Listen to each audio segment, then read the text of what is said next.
Times now has accessed the US's new resolution filed just a few hours ago on Sri Lanka. Now, the new resolution really waters down the earlier draft resolution and asks for an internal probe rather than an independent international inquiry, and has fewer references to human rights violations. That's the new watered-down version of the resolution that's been filed by the United States. Srinjoy Chaudhary is standing by with the details on the phone line. Srinjoy, take us through what you know.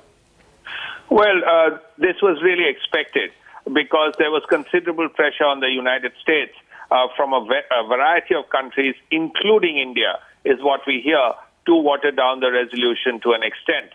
Now, there are other countries that may have been involved, whether it's China, whether it's Japan, but India certainly made its point.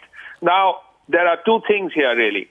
If you say that it's an internal probe as opposed to an international inquiry, then immediately it would be very clear that it's a watering down, simply because the Sri Lankans have been accused of committing these crimes.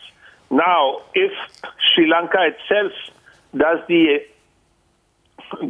inquiry, then what kind of inquiry would you expect? What kind of inquiry report would you expect? On the other hand, if it were done by an international body, clearly the result could have been different.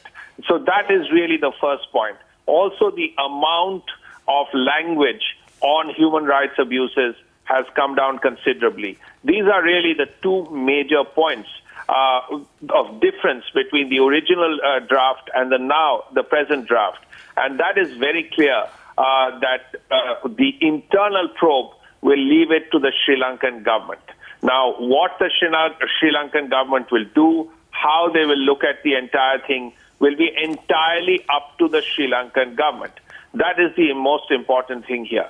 Now, we will have to see what happens now. Politically, of course, as far as the DMK and the AIDMK is concerned, and the situation in Tamil Nadu, because India also had several other issues to look at. India would have remembered that if there was someone who assassinated Rajiv Gandhi, it was the LTTE. India also would remember that India has had good ties with Sri Lanka over many years. And if India sort of walks out of that relationship and there is a vacuum, the first country that will walk in and fill that gap is China. Right. These are two or three things that India would have remembered as well when this came down. But now that this is done, we will have to look at the reactions from Tamil Nadu, from DMK, from AIDMK, and see where it goes. Right now, Srinjoy, political reactions apart now, will India now support this resolution? The new draft does make it a lot easier for the Indian government. Yes. Now, of course, it is very likely that India will vote for this resolution. This was really part of the deal. We will not know that for sure. This is perhaps speculation.